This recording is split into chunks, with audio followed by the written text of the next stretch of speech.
Hi everyone, today we will talk about how to fix WhatsApp initializing problem.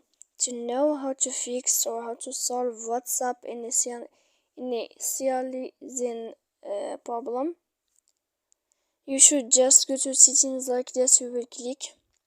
After that, in this page, you will go to apps, default apps, app settings. When you will see this list, you will go down to find the application of WhatsApp and you will enter.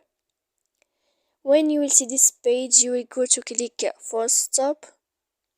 When you will end this, you will enter to storage.